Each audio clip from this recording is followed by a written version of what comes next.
When one encounters Grievous, you learn two things right off the bat. He is a cyborg and he kills Jedi. He collects their lightsabers once he's finished as his grand prize, but unlike many other agents of the Sith, Grievous did not build his own weapons and they are not red in coloration. Rather, Grievous takes the lightsabers of his victims and wields them as trophies as he slaughters even more Jedi as a form of an insult. It was this innate hatred of the Jedi that made the Khali warlord even agree to undergo cybernetic modification in the first place. His desire to ensure their suffering and death is the only reason that he lives and the only reason that he fights. To use their own weapons to facilitate his sinister fantasies, just like icing on the cake. Every traditional hunter keeps a memento from their greatest kills, but whose lightsabers did Grievous actually have? It is currently unknown how vast the General's collection actually was. Grievous has had several hundred Jedi kills under his belt in Legends, and it's not always clear whose lightsabers that he's managed to retrieve. However, in today's video, we've done our best to find what lightsabers we can identify as directly being a part of the General's collection.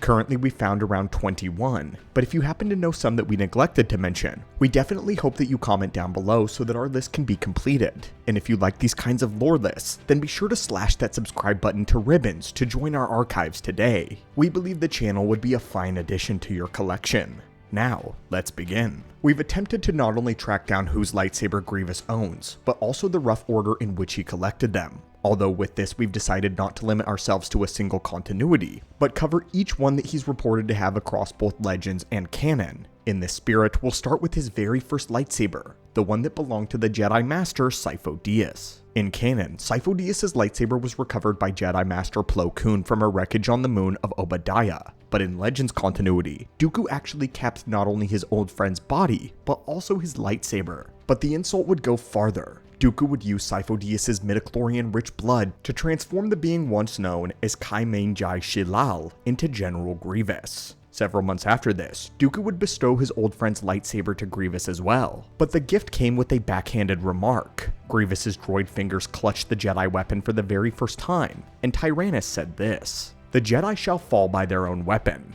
No one has ever received a lightsaber as a gift, especially not a droid."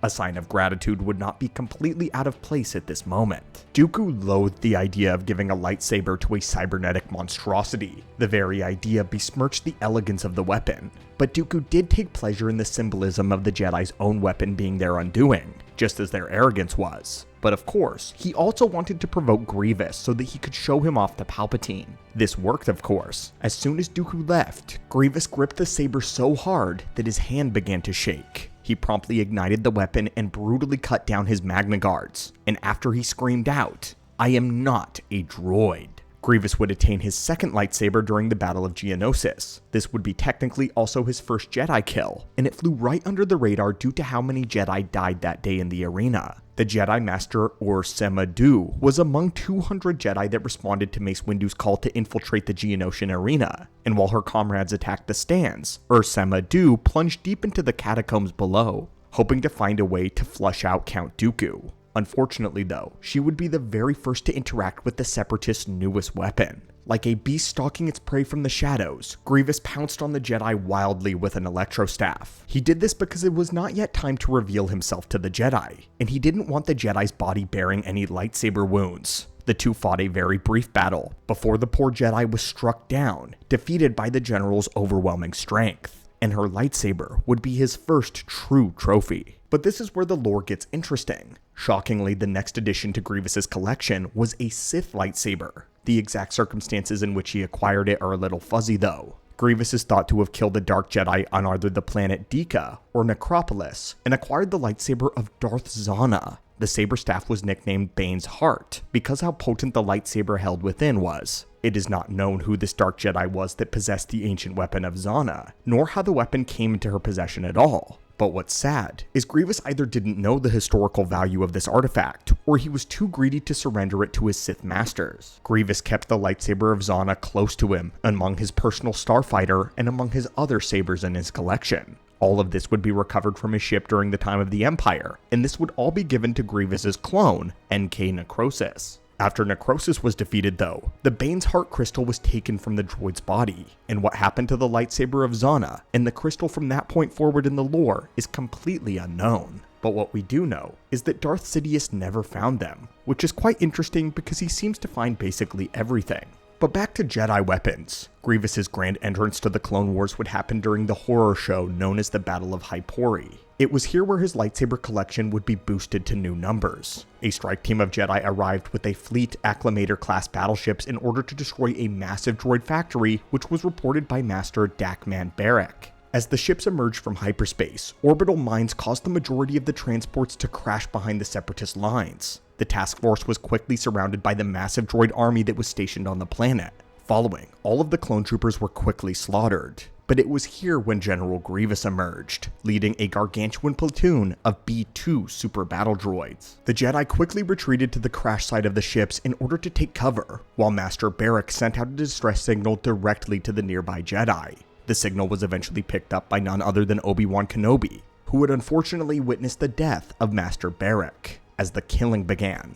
In canon, Grievous kills an additional female Jedi here who was left unarmed. And in the Marvel comic Obi-Wan number 3, we see that Grievous has not only added the lightsaber of Dakman Barrack, but also the unnamed Jedi's lightsaber to his collection as well, as he only had 2 weapons prior, but now he's seen with 4. And this is when Grievous finally engages the remaining 6 Jedi in the crashed cruiser. Attacking the last group of Jedi, Grievous murders the Padawan Shagi, crushing him with his body. He then seemingly executes the Jedi Kakruk during the ensuing battle. He then uses his feet to grab Aayla Secura and Tar Sayre, flinging them far above into the ceiling. Aayla is knocked out immediately, and Sayre is killed on impact. Grievous then engages Shaak Ti and Ki-Adi-Mundi, managing to throw Ti into a pile of debris before ultimately singling out Mundi alone. Now, there is a strange little switch that happens here. During the fight, Mundi is disarmed of his lightsaber as he attempts to summon it to his hand, but Grievous stomps onto it and grabs it with his feet. Instead, Mundi then pulls a spare lightsaber directly off of Grievous's belt. It is unfortunately unknown whose lightsaber Mundi grabbed here, but it doesn't really matter since he doesn't keep it. The two then begin their duel, as Mundi is eventually disarmed yet again of the saber that he had just grabbed. Luckily though, the lives of the Jedi were saved when the ARC troopers arrived and rained blaster fire and missiles on Grievous. The troopers managed to save Aayla and Shaak Ti, announcing that the rest of the Jedi were dead. Because the 2 women are shown to have their lightsabers shortly after this event though, we assume that the troopers also grabbed their lightsabers as well when retrieving the Jedi. Mundi, however, never got his lightsaber back, as he was forced to escape as soon as the ARCs arrived. After the clones and the Jedi depart, Grievous is shown going around the battlefield collecting the lightsabers of fallen Jedi, specifically wanting Kakruks. So now we can add Tar Sayre, Shaagi's, Ki-Adi-Mundi's lightsaber to his collection as well. And although Kakruk was announced dead here, he actually managed to survive the encounter and would even survive Order 66. As Kakruk appears in the Vader comics much later down the line, and even in Luke Skywalker's New Jedi Order. With that said though, Kakruk either had to rebuild his lightsaber or acquire a new one. The next 2 lightsabers that Grievous added to his collection would be considered his most prized possessions of all. This was because the lightsabers belonged to the 2 Jedi that actually caused his hatred of the Jedi Order in the very beginning. The lightsabers of Techuka Dune and Jamar. For this one, we need backstory, and to keep a long story very short, Kaiman Jai Shila was a member of the warlike Kalish species, a species which lived deep in wild space. For many generations, they were at war with the advanced insectoid race known as the Huck. Ever since he was a young boy, Kaiman Shilal was trained with the rifle by his father to shoot down the Huck invaders, and when he grew to adulthood, he became the fiercest warrior that the Kalish had ever seen. He then partnered up with the female of his species by the name of Ronderu Lij Kumar, who was a master of the sword. The two became very close, nigh inseparable warriors, and with so many kills under their belt, they were treated as demigods among their people. Sadly though, Kumar would eventually be killed in battle against the Huck. Heartbroken, Kaiman would rename himself Grievous, pronouncing that his grief would never end and that it would define him for the rest of his life. He turned his anger and grief towards the Huck, and aided by his elite, Grievous forced the Huck off of Khali and then swarmed their homeworld, conquering all of them. Driven to near extinction, the Huck turned to the Galactic Republic for help, feeding them a doctored account of what was happening. They covered up the fact that they were trying to enslave the Kalish, and made it seem as though they were being unfairly massacred wildly. In response, the Jedi would dispatch 2 Jedi Knights, Dune and Jamar, in order to assess the situation. Without all the proper info though, the Jedi diplomats ruled in favor of the Huck and sent the Kalish back to their world, forcing them to pay heavy wartime reparations. This caused so much financial hardship on Khali that Grievous watched his people begin to starve to death. The 2 Jedi were loathed by the people, and they began to refer to them as the executioner of the Khali. Finally, in the year 20 BBY, in the midst of the Clone Wars, Grievous would find these 2 Jedi. Both men were on a mission to the planet of Vandos, and in addition to them was Dune's Padawan, Flynn Kaibo. They would all be ambushed by B2 super battle droids, and their entire clone company was massacred. Leading the assault was Grievous, who then engaged with the Jedi. Dune and Jamar engaged the Grievous in order to give time for the rest of their company to escape. The young Jedi Flynn would watch as Grievous easily murdered Jamar, but the young Padawan's Jedi Master would meet a much more grisly fate. Using 2 lightsabers like a pair of scissors, Grievous hacked Dune into 3 pieces with a single maneuver. Afterwards, he took their lightsabers and treasured them above all others in his collection, a sign of his revenge. He even carried Jamar's green lightsaber with him just about everywhere that he went, and it is known that he did use this lightsaber in his battle against Obi-Wan on Utapau. Later though, Flynn Kaibo and Bedard Tone would attempt to get revenge on Grievous for the slaying of the Jedi. But while they both ended up dying to the droid general, Flynn used the last moments of his life to set off a massive bomb. All 3 of them were at the heart of the detonation, and we don't believe their lightsabers would have survived this explosion, so we won't count them. But if you disagree, then you can count them if you wish. Soon Bates was next on our list. He was escorting Bail Organa deep into the unknown regions, where they were shot down by a separatist blockade over the world of Baz Pity. But whenever they crash-landed, Boone Bates attempted to escort Organa out, trying to find a way to break the blockade on the world. Unfortunately though, he would run headfirst into General Grievous. This Jedi dies extremely quickly. Grievous grabbed his head and crushed it in his fist. He then picked up the fallen Jedi's lightsaber and used it to slaughter the remaining company of clones. Definitely one of the General's more brutal kills. The next saber to be added to the collection once belonged to Jedi Master Karmal. He was a very controversial Jedi of the Order. This was because he had gone directly against the Jedi Code. The Jedi had attempted to take an entire clan of Jedi younglings to all be his Padawans. He took then 10 initiates aboard a capital ship and attempted to train each of them himself, going directly against the wishes of the High Council. But the ship would be boarded by Grievous and a small contingent of B-1 battle droids. The Jedi Karmal attempted to engage the droids, but he was overwhelmed by their firepower and was shot down very quickly. This was not some grand prize of Grievous, who simply walked by and collected his lightsaber before moving on. Miraculously though, the Jedi did not die here, but managed to survive the Clone Wars as well. He would eventually be captured by none other than Darth Sidious. Sidious, who sensed the dark side in the Jedi. The Emperor tortured and turned the Jedi to the darkness simply for his own amusement. But back to Grievous. At some point in the Clone Wars, Grievous also acquired the lightsaber of Master Nebo. He had gone missing on a mission to the moons of Sanjin. He had not been seen for some time, but his fate was made abundantly clear when the Jedi Master Kit Fisto found his lightsaber within the lair of Grievous. The next 7 lightsabers were all gathered by the General in very quick succession during the Battle of Coruscant. A team of Jedi consisting of Shak Ti, Fal Maudama, Reth Del Masona, Roron Korob, and Bink Utrilla all had attempted to protect Chancellor Palpatine from Grievous. After taking the Chancellor from his office, it would be Shak Ti who would stay behind and fend off the Magna Guards. Ti then ordered the rest to take Palpatine and escape.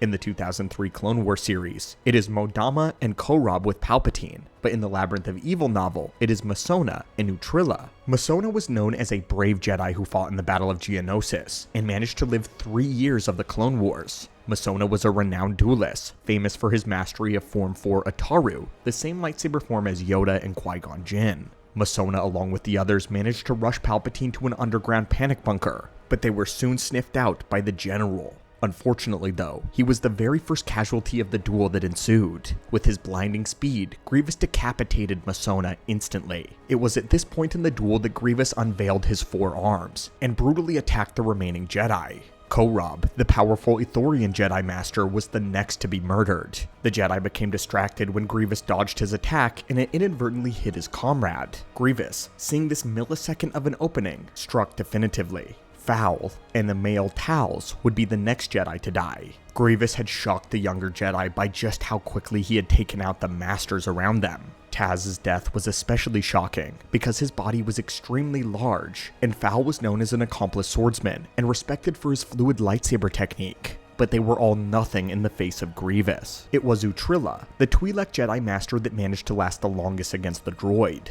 Despite the horrendous deaths of her comrades though, she kept a level head and even managed to score a few hits on the general's body. She even pressed an offensive attack, attempting to take out many of Grievous's limbs, but he saw this coming and responded by stabbing her right in the heart. At this point, Shaak Ti had finally arrived. The Magna Guards had backed away from her, informing her that her companions had failed and that the Chancellor was being taken. The council member arrived right as Grievous was going to leave, and Ti attempted to stop him with a wild charge, but was easily caught by her neck and relieved of her lightsaber. Grievous then electrocuted her with his hidden cables, and presumably collected the lightsabers left behind by his other victims. Above the skies of Coruscant, as the battleships raged on, the general would be pursued by even more Jedi. Surprisingly, Anakin and Obi-Wan were not the first Jedi to land on the Invisible Hand. The first was the Jedi Ongri, Master Pablo Gil, and the Jedi Temple Quartermaster, Lacielo Sajun. The two Jedi raced towards the flagship and got caught in its tractor beam. As they landed in the hangar bay and defended themselves from a hailfire of 100 battle droids, Grievous soon arrived on the scene to deal with them himself, as all of the droids stopped firing to avoid their leader.